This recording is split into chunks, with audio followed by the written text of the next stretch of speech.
नमस्कार साथियों, न्याय के इस उत्सव में आप सबका स्वागत है। हम सबकी नेता और हमारी नैतिकता की स्रोत श्रीमती सोनिया गांधी, हमारे राष्ट्रीय अध्यक्ष और हमारी प्रेरणा का स्रोत श्री मल्लिकार्जुन खड़गे जी, हमारे पूर्व राष्ट्रीय अध्यक्ष और हमारी ऊर्जा के स्रोत श्री राहुल गांधी जी, इस न्याय पत्र को मूर्त रूप देने वाले श्री पी चिदम्बरम जी, हमारे संगठन महासचिव श्री केसी वेणुगोपाल जी, आप सबका स्वागत है। सर्वप्रथम वेणुगोपाल जी सबका स्वागत करेंगे।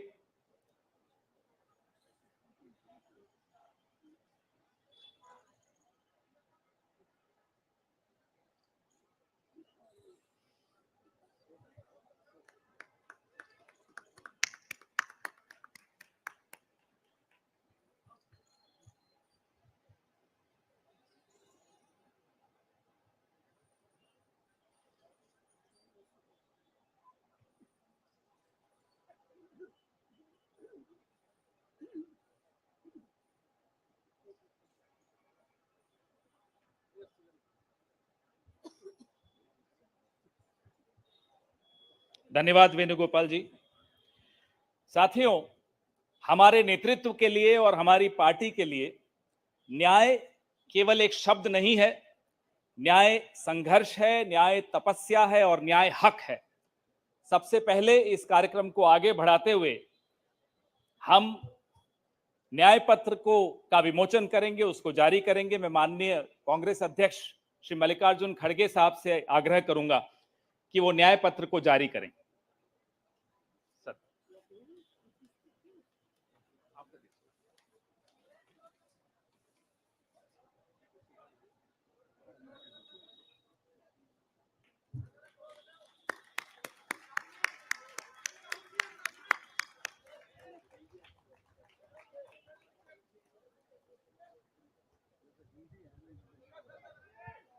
या both Hindi.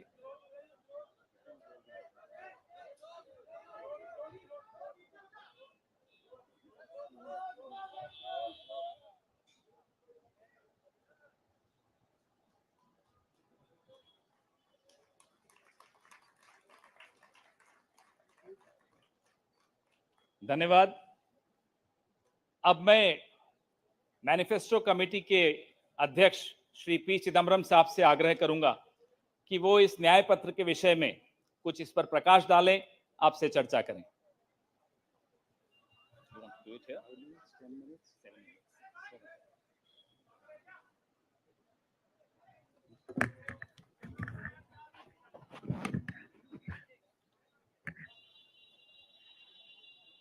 Honorable Congress President,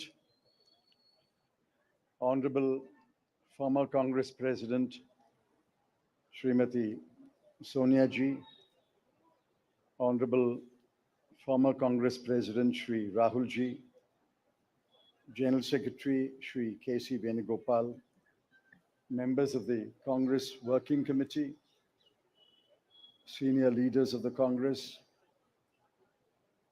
Karyakartas of the Congress, members of the media.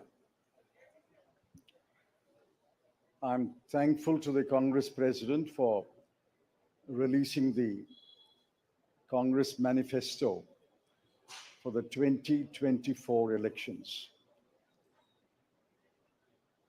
Earlier, the draft Congress Manifesto was thoroughly discussed in the Congress Working Committee. The recommendations of the members of the Congress Working Committee were taken into consideration, and with the final approval of the Congress President, some changes were made to the draft manifesto. And what we have today is the final manifesto approved by the Congress Working Committee and the Congress President. The broad theme of the manifesto is justice. Every aspect of justice has been threatened, weakened, diminished, and in some cases, denied in the last 10 years, especially in the last 5 years. Members of the media will recall that in 2019, we had warned of what is likely to happen between 2019 and 24 should the BJP come back to power. We were not soothsayers, but we were active workers on the ground who could sense what is happening in this country. I'm sorry to report that what we had predicted in 2019 has come to pass in 2024. We had said institutions will be diminished or captured. That has happened. We had said freedom will be restricted, and that has happened. We had said that the weaker sections of the people will be denied their rights and their privileges. That has happened. We had said that Parliament will be diminished. That has happened.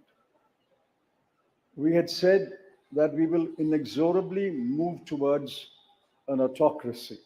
We are already described as an electoral autocracy by many, many thinkers of the world. That has happened. While we are unhappy that what we had predicted has happened, we have in this manifesto suggested bold measures to reverse the damage that has happened in the last 5 to 10 years. The overall theme of the Congress manifesto is 3 powerful words: work, wealth, and welfare. I shan't take long. I'll explain each word in one sentence. Work means we must create jobs. If anybody had any doubt, read the report of the ILO that was released 10 to 15 days ago. The government came up with a lame defense through the chief economic advisor, but the defense only made it worse. The ILO report shows that unemployment has assumed monstrous proportions in this country. Yesterday, the media carried a report that 30% of the outgoing class in the Indian Institutes of Technology, the premier institutions of our country, are unemployed. They have not been placed. Jobs, jobs, jobs is a cry everywhere in India. Work encapsulates that section on work. The sections on work encapsulates what we will do to create jobs. The second is wealth. Wealth must be created before it is distributed. On the contrary, the 5 years of the Modi government shows that wages have been stagnant in this country. The average income of the bottom 50% has either remained stagnant or diminished or decreased for the bottom percentiles. We have to create wealth, and that can only be created by growth. The UPA government delivered 8.5% growth in its first term, 2004 to 2009. And over a 10-year period, Dr. Manmohan Singh's government had delivered 7.5% growth. Even the futile attempt by the BJP government to revise the figures made it 6.7%. But over the last 10 years, the average growth is only 5.8. And if you count the year that ended on 31st March, given the inflated figures, it will still be 5.9. The difference between 7.5 and 5.9 may appear to be trivial, 1.6%, but it's not a trivial difference. It is a difference that makes between a moderately slowing economy and a robust economy. So the second broad theme is wealth. We have to create wealth, which means we must have investment, capital investment, private investment, government investment, and foreign investment. Once we create jobs and once we set in motion policies that will create wealth, this country will go back to the high growth path of the UPA governments. The third section, which addresses many aspects of justice, is welfare. So work, creating wealth, which results in welfare. The welfare of whom? I have always accused the BJP government, the Modi government, is a government of the rich, by the rich, and for the rich.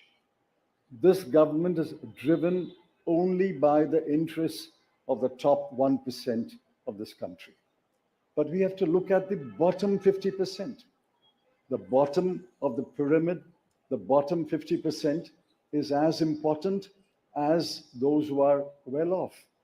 And in the bottom 50%, as we go down the ladder, the bottom 20% are extremely poor. It has been estimated that 23 crore people are still poor in this country. UPA government lifted 24 crore people out of poverty. And we promise that if the Congress or a Congress-led government comes to power in 2024, we will lift 23 crore people out of poverty in the next 10 years. That's possible, it's doable, and I conclude by saying the Congress has done it before and we can do it again. I appeal to all of you to spread the message of this manifesto to the nook and corner of this country and ask the people to vote for the hand symbol and to vote for all our allied parties throughout this country. Thank you.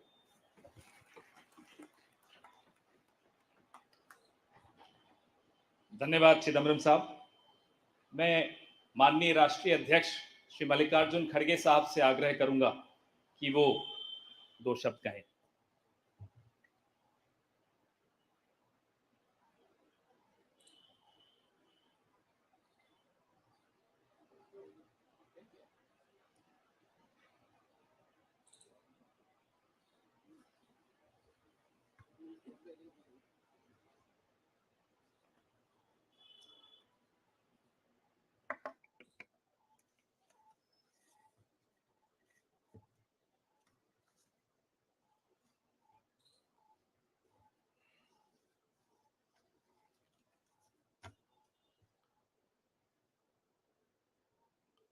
आज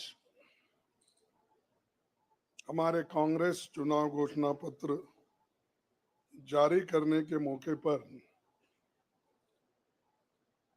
Congress party के भूतपूर्व अध्यक्ष और हमारे चाहते नेता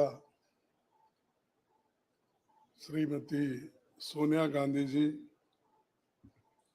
और भूतपूर्व अध्यक्ष श्री राहुल गांधी जी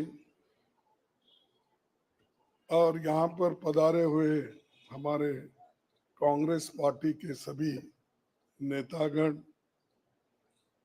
और खासकर इस जो घोषणा पत्र को तैयार किए श्री पीसी चिदम्बरम जी, केसी वेणुगोपाल जी और सारे वर्किंग कमेटी के मेंबर्स, मीडिया के मेरे दोस्तों,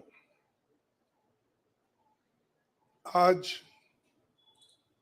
मुझे ये भी याद करना है कि बाबू जगजीवन राम का जन्मदिन भी है।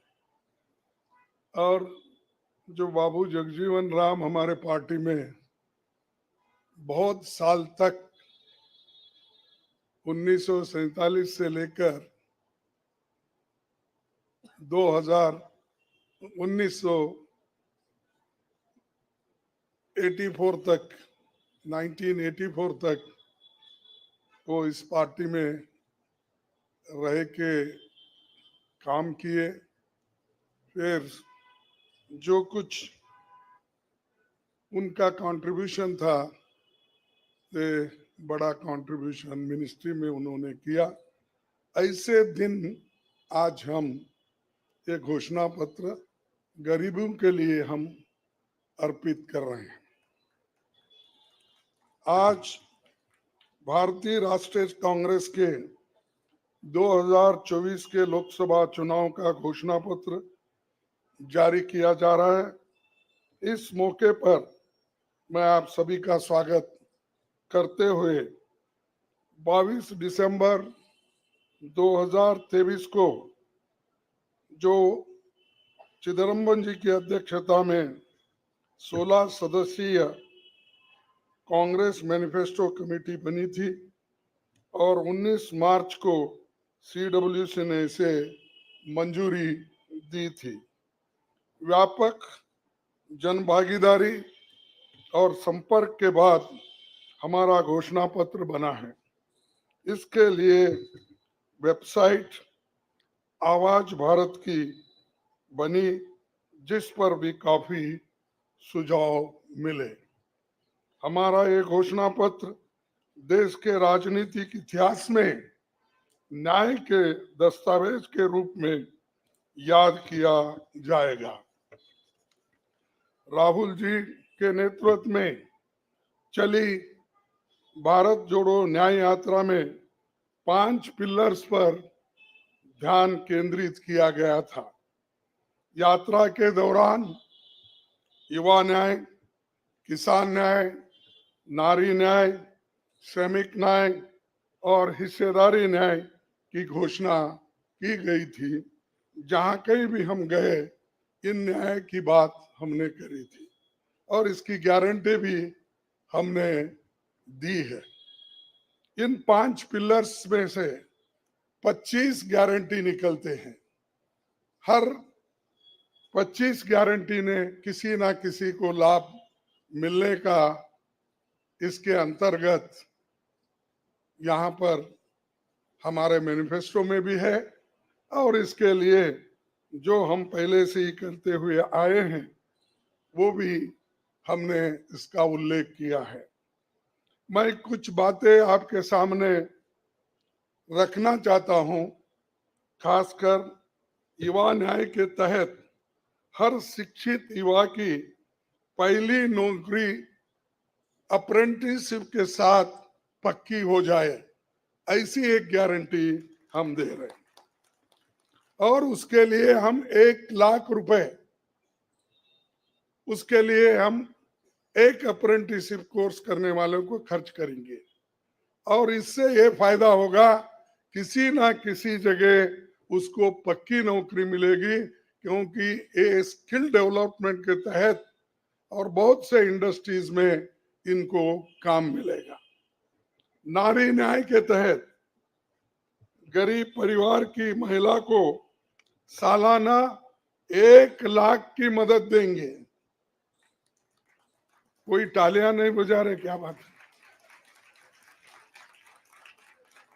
गरीब परिवार की महिला को सालाना 1 लाख की मदद देंगे।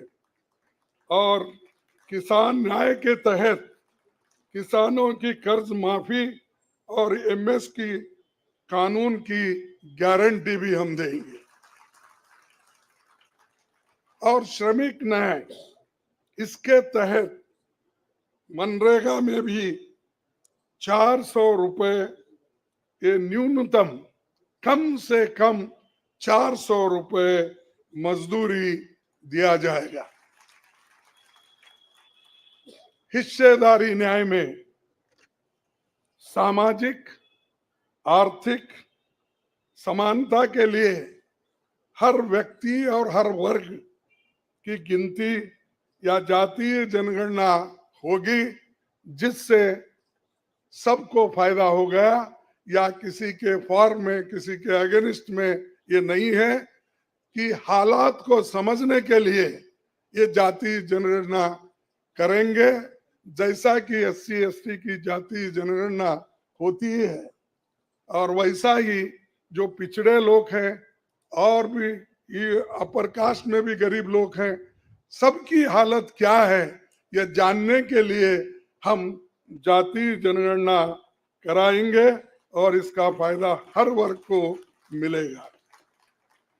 हमारे घोषणा पत्र में संवैधानिक न्याय कॉन्स्टिट्यूशनल जस्टिस खंड में लोकतंत्र बचाओ, भय से मुक्ति से लेकर मीडिया, न्यायपालिका आजादी, भ्रष्टाचार के खिलाफ मुहिम जैसे मुद्दे, कला संस्कृति जैसे विषय भी है।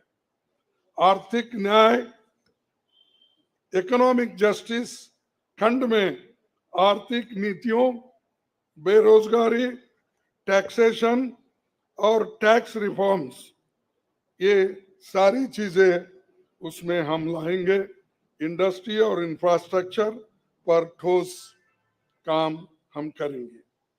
राज्य न्याय जस्टिस फॉर द स्टेट्स में संघीय विकास, पूर्वोत्तर भारत पर रोशनी हम डाले हैं, और जहां कहीं भी फेडरल स्ट्रक्चर को धोखा होगा, हम उस वक्त अपनी आवाज उनके साथ भी उठाएंगे, और जब हमारी गवर्नमेंट आएगी तो उनको बराबरी का हिस्सा देंगे, और ताकि वो पैसे के लिए तरस ना हो, चाहे वो ड्रॉट हो, फ्लड हो, डिसास्टर्स हो, इसके लिए नेचुरल डिसास्टर, इन सब के लिए फेडरल गवर्नमेंट को कानून के तहत जो मदद मिलना चाहिए वो हम जरूर उनको दिलाएंगे। उसी के साथ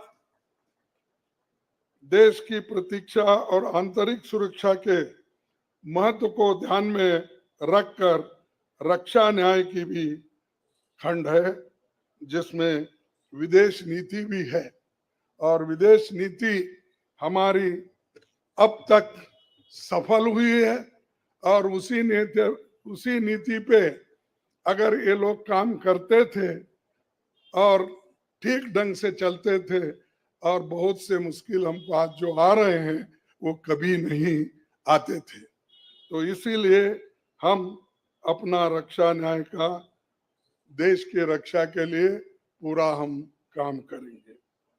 आखिरी एक महत्व का बिंदु पर्यावरण न्याय भी देंगे। आप सभी से मैं अनुरोध करूंगा कि घोषणा पत्र को बारीकी से देखें, पढ़ के इसमें आपको भविष्य के भारत की शानदार नया तस्वीर दिखेगा, और इसके लिए आप ठीक ढंग से आप काम कर सकते हो। आजादी के बाद 1951-52 में चुनावों से राजनीतिक दल घोषणा पत्र जारी करते समय बहुत से दावे करते हैं लोग, पर कांग्रेस हमेशा जमीनी हकीकत पर चलती है। 1951 में पंडित जवाहरलाल नेहरू के नेतृत्व में हमारा जो घोषणा पत्र जारी हुआ, उसका नाम था व्हाट कांग्रेस स्टैंड्स फॉर।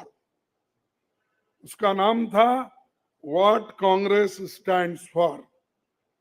पहले घोषणा पत्र को लेकर ये टिप्पणी की गई थी, no exaggerated claims were made, no ambitious plans to entice public or deceive the electorate had been placed before them. A realistic view of what was capable of achievement and implementation alone was presented. ये पंडित जवाहरलाल नेहरू जी के जमाने में घोषणा पत्र दी थी जो realistic है, जो ग्राउंड लेवल पे हम कर सकते हैं, उसी के बारे में उन्होंने बोला था। किसी को फंसाने के लिए नहीं, झूठ बोलने के लिए नहीं, हम जो भी कहते हैं वो करके दिखाते हैं, ये उनका कहना था। और वही आज भी हम कर रहे हैं, जो कर सकते हैं वही हम इसमें घोषणा पत्र में लिखे हैं। और बहुत से हमारे विद्वानों से भी हम बात किए हैं कि इसमें क्या कर सकते क्या नहीं कर सकते, उनके सलाह के मुताबिक ही आज हमने ये सारी चीजें आपके सामने रखे हैं। ये हमारा 139 ईयर्स साल का शानदार इतिहास है। ये देश के सामाजिक आर्थिक विकास की गति को बहुत तेज करेगा। किसानों, मजदूरों और महिलाओं, युवाओं, गरीबों, वंचित तबकों के विकास के जो बंद दरवाजे हम खोलेंगे, क्योंकि एक मोदी सरकार में ये सारे दरवाजे गरीबों के लिए, महिलाओं के लिए, युवाओं के लिए बंद है। हम जब सत्ता में आएंगे ये दरवाजे सब हम गरीबों के लिए खोल देंगे, उनका विकास करेंगे, ये हमारी प्रतिज्ञा है। डॉक्टर मोदी जी, डॉक्टर मनमोहन सिंह के नेतृत्व वाली हमारी यूपीए सरकार की बहुत आलोचना करते हैं, लेकिन उस 10 साल में हमने MNREGA, right to education, RTI, खाद्य सुरक्षा, वनाधिकार, भूमि अधिग्रहण कानून और रेहड़ी पटरी वालों की अधिकार समेत कई कदम हमने उठाया है। और उसकी जो कर्ता धर्ता है श्रीमती सोनिया गांधी जी यहाँ पर मौजूद है। उन्होंने बारीकी से इन मनरेगा को और खास करके फूड सिक्योरिटी को बहुत लड़ा, क्योंकि मुझे मालूम है, सब चीज मैं यहाँ पर नहीं कह सकता, कि उन्होंने इतने ये 2-3 प्रोग्राम के लिए बहुत गुस्से में रहते थे। जब तक वो इम्प्लीमेंट नहीं होता तब तक वो खामोश नहीं बैठे और कैबिनेट के लोगों को बोलते रहे थे कि ये क्या हुआ। जब हुआ तब वो भी खुशी मना लिए और हम भी लोग बोले कि भाई ठीक हो गया। और जब बाहर इसका गया कि जो ये मनरेगा का, फूड सिक्योरिटी का और कंपलसरी एजुकेशन का ये जो संदेश बाहर गया, तब लोग सभी खुश होने लगे, सभी बोलने लगे ये बहुत अच्छा यूपीए गवर्नमेंट ने किया, सोनिया गांधी जी ने किया। ये बात बाहर आ गई। इसीलिए ये हमारा जो पहले से गरीबों के लिए वायदे थे वो हम पूरे करेंगे। मोदी जी 10 सालों में इसके मुकाबले का एक काम भी नहीं कर सके। आप बताइए कौन सी ऐसी बड़ी फैक्ट्री जो एम्प्लॉयमेंट क्रिएट कर सकती है, जो नेहरू जी के जमाने में बने वैसे कोई एक बड़े बड़े काम उन्होंने किया है। जिस देश में एक सुई नहीं बनती थी उस देश में पंडित जवाहरलाल नेहरू, इंदिरा गांधी जी ने रॉकेट बनाकर उड़ा कर दिखाया। और बहुत से जो साइंटिफिक योजनाएं थी हमने बनाए। अब मोदी जी के जमाने में तो गालियां देने का छोड़ के दूसरा तो मैं नहीं सुना। और उसके अगर कोई छुपे हुए काम है तो मेरे को बताओ, ताकि मैं भी उसकी प्रशंसा करूंगा। लेकिन आज हम गारंटी जो भी दे रहे हैं, हम चंद स्टेट में करके दिखाए हैं। हिमाचल में करके दिखाए, कर्नाटक में करके दिखाए, तेलंगाना में करके दिखाए, जहां कहीं भी हमारी सरकार है और राजस्थान में भी हमने कई नई चीजें की, वहां भी करके दिखाए। तो ये हम जो कहते हैं, मैं पहले ही कहा, वो हम करते हैं और हम डरते नहीं है करने के लिए। हमारा कितना भी नुकसान हो, लेकिन गरीबों के लिए हम करते रहते हैं। ये हमारा पहले से कार्यक्रम है। और मैं चंद बातें इस मौके पर, थोड़ी देर हो गई तो क्षमा चाहता हूं, मैं चंद बातें आपके सामने रखना जरूरी समझता हूं। और आज क्या हो रहा है, विपक्षी नेताओं को जेल में बंद किया जा रहा है। चुनाव में सबको समान अवसर नहीं है और कई मुकदमे एक के ऊपर एक, छोटी छोटी, और हमारे पार्टी के ऊपर इतना बड़ा जुल्म किया और इतने हमारे को पेनल्टीज डाले। 3,567 करोड़ रुपए का हमारे ऊपर उन्होंने पेनल्टी डाली। क्या ये लेवल प्लेइंग ग्राउंड है? और ये हमारे ऊपर आज हो रहा, कल मीडिया के ऊपर होगा, मीडिया हाउसेस के ऊपर होगा, सबके ऊपर होगा। तो इसीलिए इस देश के डेमोक्रेसी को बचाना है, संविधान को बचाना है। इसलिए हम सब लोग, देश के लोग एक होना चाहिए और लड़ना चाहिए। और जो ऑटोक्रेटिक मोदी साहब है, उनको हटाना चाहिए। ये मेरा आपसे विनंती है। जब तक आप ये काम नहीं करेंगे, तब तक हम सिर्फ बातों से नहीं होगा। आप लोग घर घर जाके, और हमारी गारंटी कार्ड जो है, इन गारंटी कार्डों को घर घर तक पहुंचाने का काम हमारे कार्यकर्ता करें। जब तक आप घर घर नहीं जाएंगे, वोटर से नहीं मिलेंगे, कुछ भी होने वाला नहीं है। सिर्फ स्लोगन से या मेरे भाषण से कुछ बदलाव होने वाला नहीं। बदलाव होगा तुम जनता से जब मिलेंगे, घर घर जाएंगे, महिलाओं से मिलेंगे, युवाओं से मिलेंगे, और जितने भी हमारे पेरेंट्स हैं, बड़े हैं, उनसे मिलके, किसानों से मिलके आप लोग काम करेंगे, तभी हम कुछ हासिल कर पाएंगे।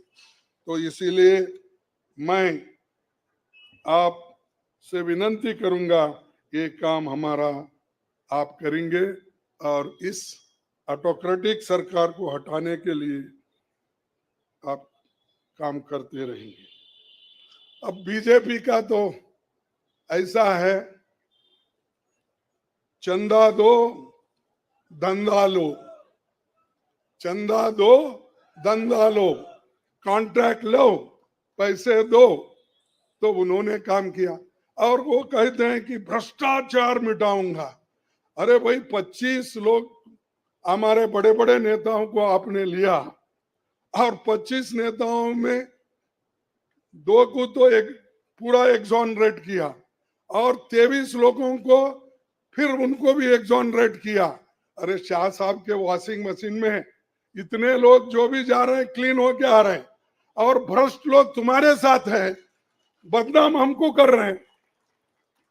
मेरे पास तो नहीं है ना, मेरे पास जब तक थे तो आपने बोला वो भ्रष्ट है, फिर आप वो क्लीन कैसा हो गए, प्रामाणिक कैसा हो गए, ठीक कैसा हो गए? तो ये खुद ही इधर डराते हैं, उधर सब चोरों को लेते हैं। तो ये मेरा कहना है। इसीलिए आप इस बात को सोचिए, और हम सालों से गरीबों की सेवा करते हुए आए हैं, आगे भी हम करते रहेंगे। और जितने भी उन्होंने काम किया, मैं यहाँ गिनता नहीं, क्योंकि रेलवे में क्या किया, इन्फ्लेशन का क्या किया, अनएम्प्लॉयमेंट का क्या किया, ये सारे अगर बोलते कहूँ तो आप भी थक जाएंगे। तो इसीलिए मैं ज्यादा नहीं बोलता, आप सबको मालूम है, और हमारे पूरे इलेक्शन मैनिफेस्टो में वो चीज वहां पर है। इसीलिए आप तमाम को मैं धन्यवाद अर्पित करता हूं कि आप ऐसे वक्त जो हमको साथ दे रहे हैं, जिस वक्त लोग डर डर के चंद लोग भाग जा रहे हैं, वो डरने वाले कौन है? जो आदमी कुछ चोरी करता है वही डरता है। जो आदमी ठीक है, अपने उसूलों पे खड़ा है, उसको कोई नहीं डराता। अगर डराएगा तो भी वो उसूलों पे ठहरे हुए लोग डरेंगे नहीं। तो इसीलिए हम लोग डरने वाले नहीं। हमारे नेता श्रीमती सोनिया गांधी जी, राहुल गांधी जी, डर उनमें नहीं है और डर का नाम भी नहीं है, और डर ये शब्द उनके पास नजदीक आता नहीं। वो डर सिर्फ मोदी को है, क्योंकि वो हमारे लोगों को ले लेके 400 पार बोलते फिर रहा है। अरे मणिपुर जैसे एरिया में नहीं जा सके, देश में विदेश में 14 फेरियां लगाए, देश में इलेक्शन का प्रचार सरकारी फंड से किया गया, सरकारी वैन से किया गया, लेकिन मणिपुर वो देखे नहीं। क्यों नहीं गए भाई? आपकी तो 56 इंच की छाती है, आपको डर कुछ भी नहीं है। हाँ, आप जा सकते हैं, लेकिन वहां हमारे नेता राहुल गांधी जी जा सकते हैं लोगों के साथ। आप क्यों नहीं जा सकते? क्योंकि आपको डर है, और डरने वाला आदमी देश की भलाई कभी नहीं करता। बाय चांस आया आया, अब आगे लोग उसको देखेंगे और आप भी मजबूती के साथ हमारे साथ खड़े होंगे। इतना ही कहते हुए मेरे 4 शब्द को समाप्त करता हूं। जय हिंद।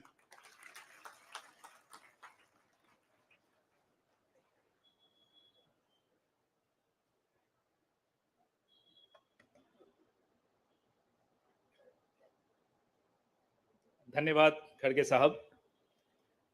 मीडिया के मित्रों, आपके मोबाइल पर सॉफ्ट कॉपी हिंदी और अंग्रेजी की हमारे न्याय पत्र की पहुंच चुकी है। कार्यक्रम के पश्चात उसकी फिजिकल कॉपी भी आपको दे दी जाएगी। कार्यक्रम को आगे बढ़ाते हुए अब 10 मिनट आपके सवाल जवाब होंगे और इसमें अनुशासन रखिएगा। सबसे पहले एजेंसीज को मौका दिया जाएगा, तो एएनआई सबसे पहले अपना सवाल पूछे।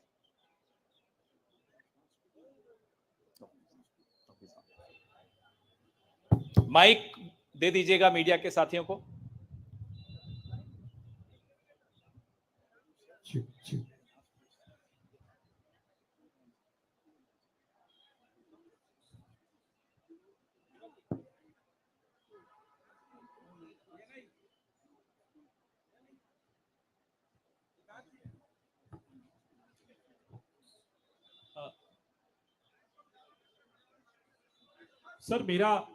सर मैं सिद्धार्थ हूं एएनआई से। सर मेरा सवाल यह है कि आप लोगों ने एक प्रॉमिस किया है अपने मैनिफेस्टो में कि जो लोग पार्टियां छोड़कर जाते हैं, चुने हुए लोग, उनके लिए आप अमेंडमेंट करेंगे, 10th शेड्यूल में डालेंगे ताकि उनकी मेंबरशिप अपने आप बर्खास्त हो जाए। क्या इस तरीके की परिस्थितियां जो आज बन रही है, खासकर आपकी पार्टी इसको देख रही है, इसको ध्यान में रखते हुए आप लोगों ने मैनिफेस्टो में इसको डाला है?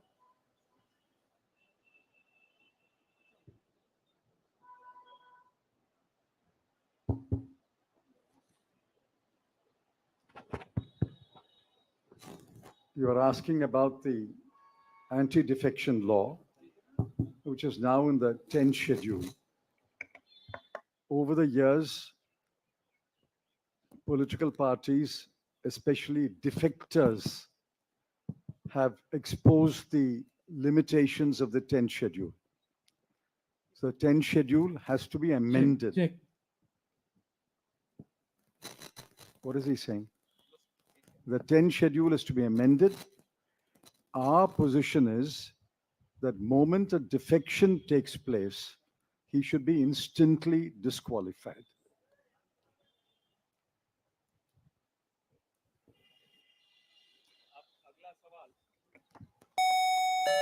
अगला सवाल PTI.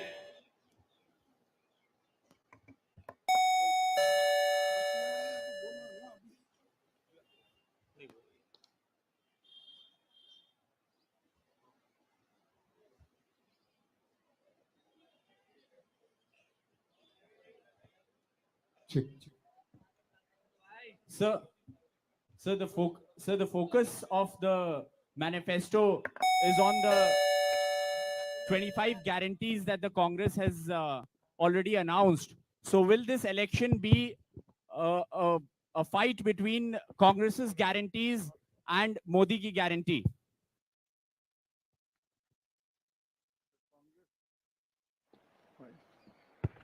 The Congress guarantees are concrete guarantees. We have spelt out in English and Hindi and in due course in different languages what each guarantee means, what each guarantee will deliver to the people. Mr. Modi's guarantees are only in order to ensure that he is guaranteed a third term job. Where is the guarantee? What happened to the guarantee of 2 crore jobs? What happened to the guarantee of 15 lakhs in the account of every Indian? What happened to the guarantee of doubling farmers' income?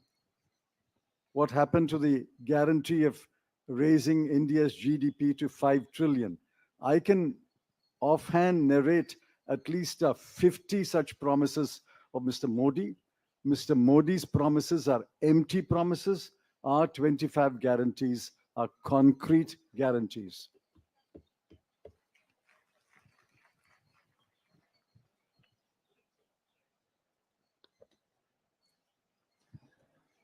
Good afternoon. I agree with what Mr. Chidambaramji said. But this election is about those who are trying to destroy the constitution and destroy democracy in this country versus those who are trying to protect the constitution and protect democracy in this country. We do believe that it is very important, once this fight is won, that we look after the interests of the vast majority of our people, that India is not run for 2 or 3 large conglomerates, large businesses, that it is run for the vast majority of people, that we are not a nation of monopolies. We are a nation where there is fair competition among businesses. So I think it's important to understand that this election is a fundamentally different election. I don't think democracy has been as much at risk, the constitution has been as much at risk as it is today. In Hindi, sir. ये जो चिदम्बरम जी ने कहा उससे मैं सहमत हूं, मगर ये जो चुनाव है ये लोकतंत्र को और संविधान को बचाने का चुनाव है। एक तरफ एनडीए नरेंद्र मोदी जी जो कॉन्स्टिट्यूशन पर आक्रमण कर रहे हैं,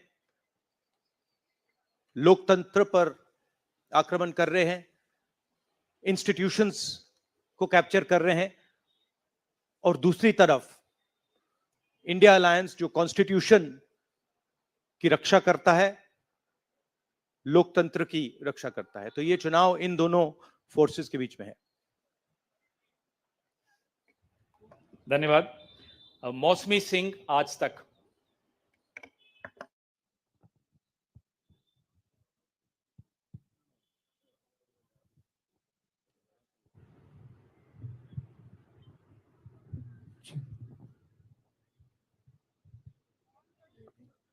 राहुल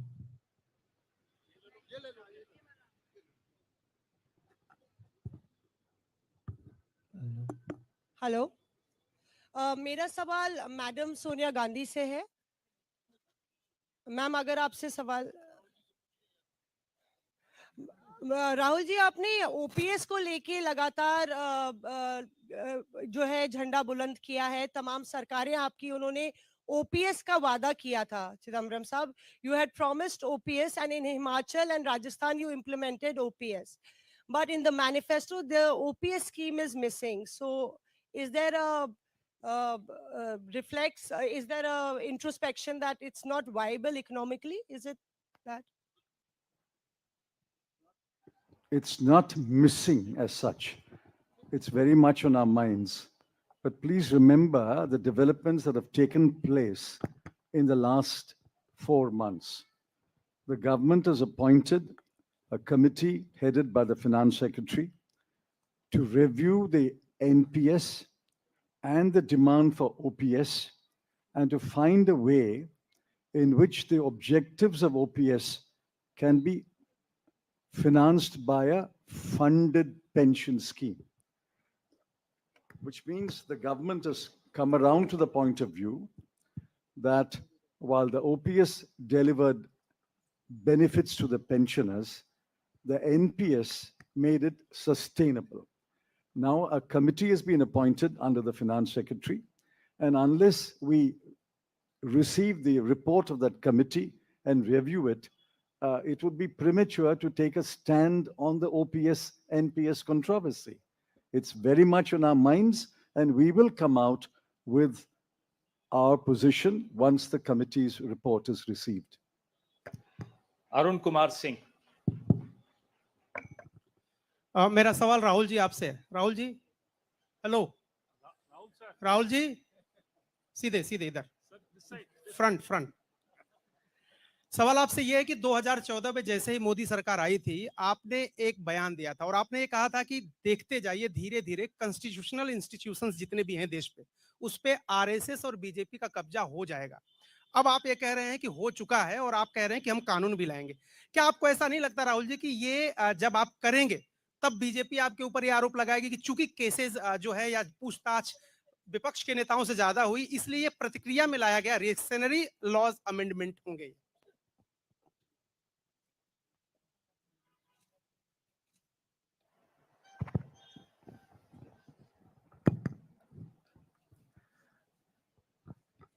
सबसे पहले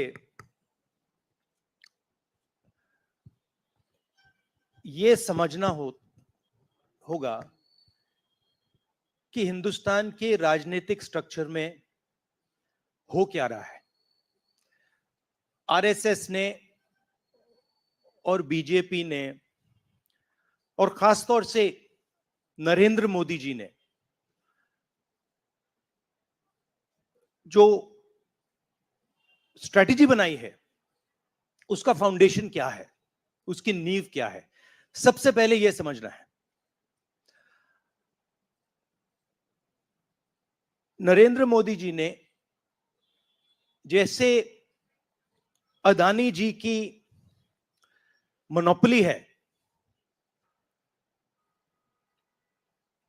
पोर्ट्स पर, इंफ्रास्ट्रक्चर पर, डिफेंस में, वैसे नरेंद्र मोदी जी ने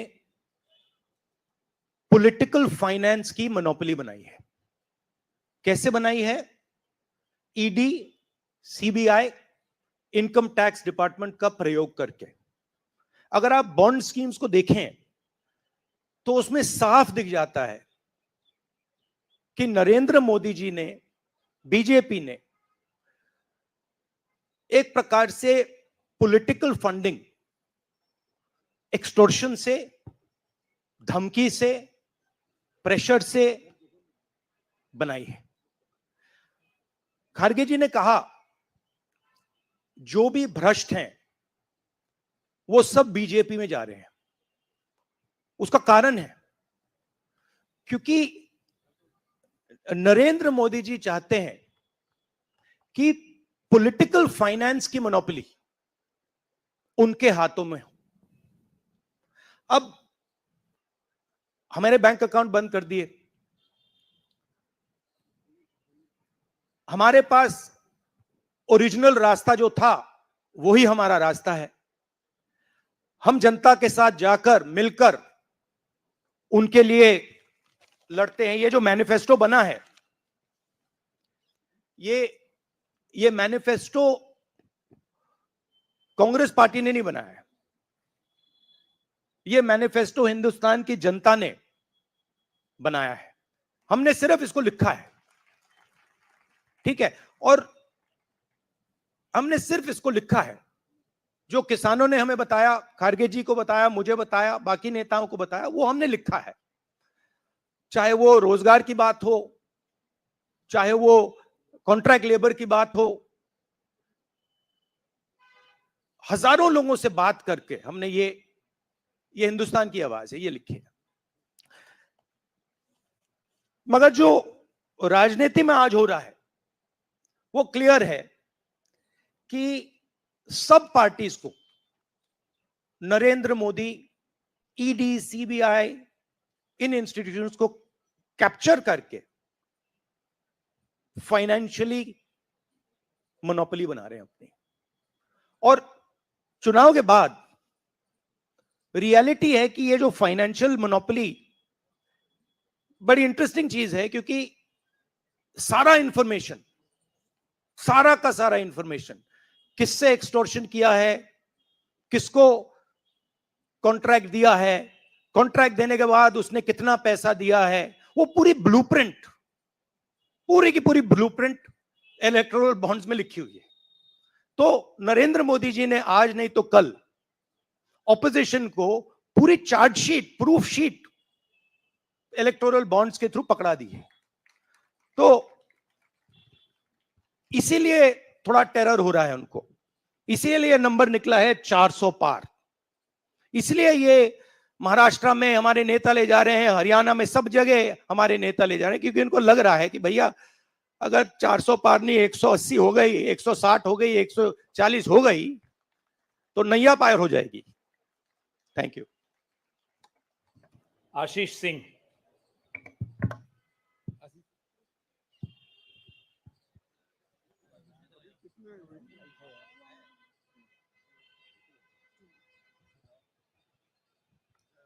राहुल जी, लास्ट टाइम पिछले लोकसभा चुनाव में राहुल जी आपने मुझे याद है कहा था, you were convinced that time कि मोदी जी जा रहे हैं, मोदी जी का वक्त खत्म हो गया है।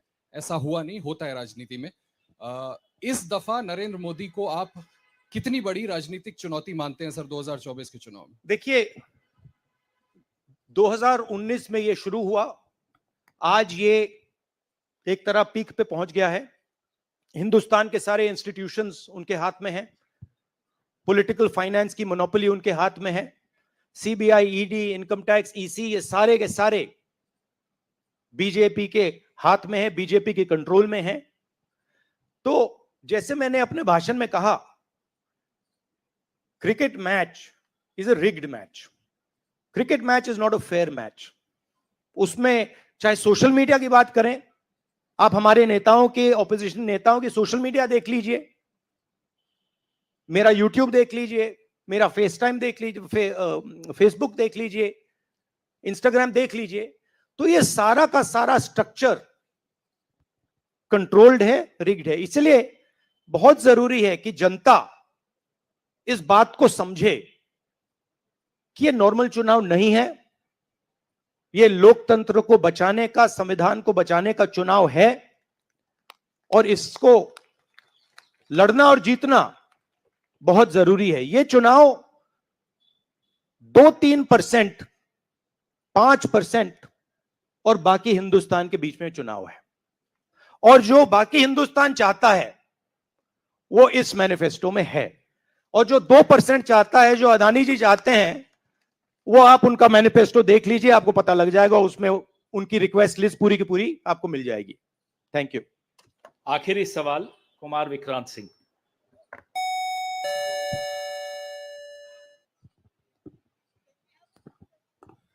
राहुल जी, 2009 में आपको भी याद होगा, उस वक्त मैनिफेस्टो में 2 तस्वीरें थी, मनमोहन सिंह जी की और सोनिया गांधी जी की। पूछा गया था पीएम कैंडिडेट कौन होगा, सोनिया जी ने अपनी तस्वीर छुपा ली थी। आज 2 तस्वीरें हैं, राहुल गांधी जी की और खरगे जी की। कोई तस्वीर छुपाएंगे, कोई दिखाएंगे? नहीं, ये आप बड़े डिस्ट्रैक्शन वाले क्वेश्चन पूछते हो। देखिए, इंडिया गठबंधन में डिसीजन लिया गया है कि हम मिलकर एक साथ आइडियोलॉजिकल चुनाव लड़ रहे हैं।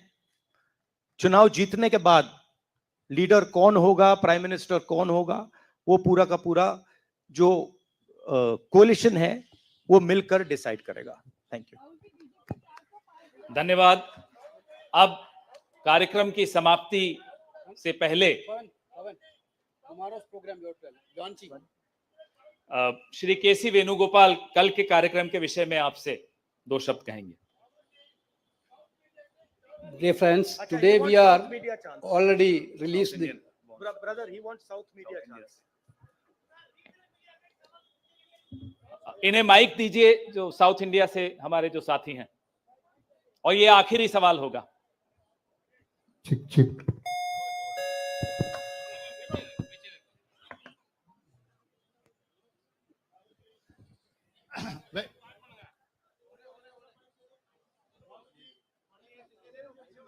Vanakkam. South India's mic is not on, brother. But you have a very strong voice. You can speak without the mic. Sir, Vanakkam. Vanakkam. Venkatraman from Dinamalar from Tamil Nadu. Advance congratulations to the Congress party, because due to this serious campaign by the DMK party and Congress leaders, you are going to get 10 out of 10 seats from Tamil Nadu in the forthcoming parliament election. Do you think the same trend will you expect from the across the country? Well, I'm not a soothsayer.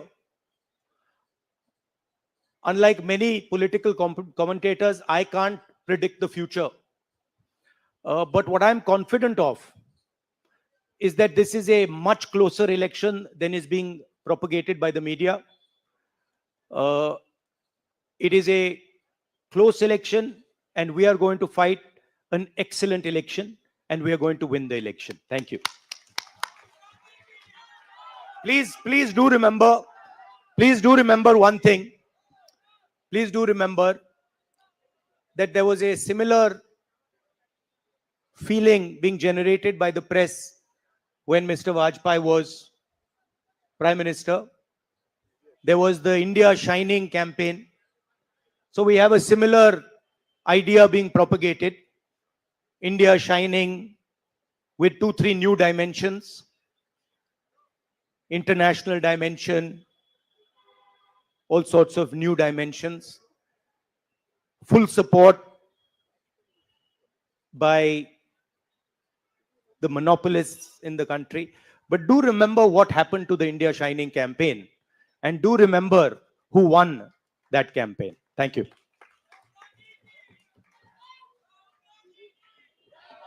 Dear friends, today already we released the Congress Manifesto of 2024. Tomorrow, in 2 places, we are launching the manifesto with huge rallies. One is in Jaipur. Tomorrow morning, the manifesto launching will take place in Jaipur. And second rally of launching the manifesto will take place in Telangana, Hyderabad in the evening. There were 2 programs tomorrow. One is in Rajasthan, one is in Telangana for launching the manifesto. I once again thanking all of you for participating in this event. Thank you Venugopal ji. अब सेवा दल के साथियों से आग्रह है कि वो राष्ट्रगान शुरू करें। आप अनुशासन बनाए रखें। राष्ट्रगान के लिए कृपया अपने स्थान पर खड़े हो जाएं। जन गण मन अधिनायक जय हे भारत भाग्य विधाता, पंजाब सिंध गुजरात मराठा द्राविड़ उत्कल बंगा, विंध्य हिमाचल यमुना गंगा उच्छल जलधि तरंगा, तब शुभ नामे जागे तब शुभ आशीष मागे, गाहे तब जय गाथा, जन गण मंगलदायक जय हे भारत भाग्य विधाता, जय हे जय हे जय हे जय जय जय जय हे।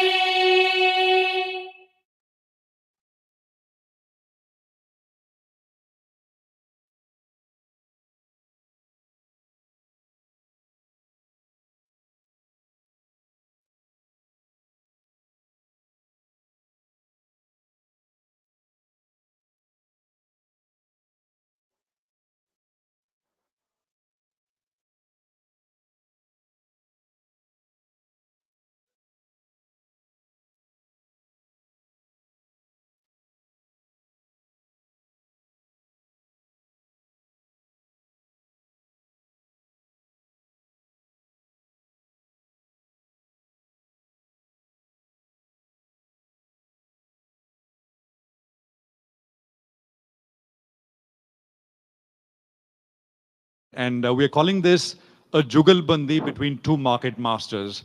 And they are really market masters in the true sense of the word, because between them, they've got some, I think, at least 80 years of market experience. They've seen the highs, the lows, they've seen crises, they've seen booms, busts, really experienced it all. I'm talking about Ramdev Agarwal ji and Manish Chokani, who are our next panelists. And this jugalbandi is between them, no pesky anchors in between. Ramdev ji, really, I mean, actually, both of them need no introduction, but I'll just say a few words.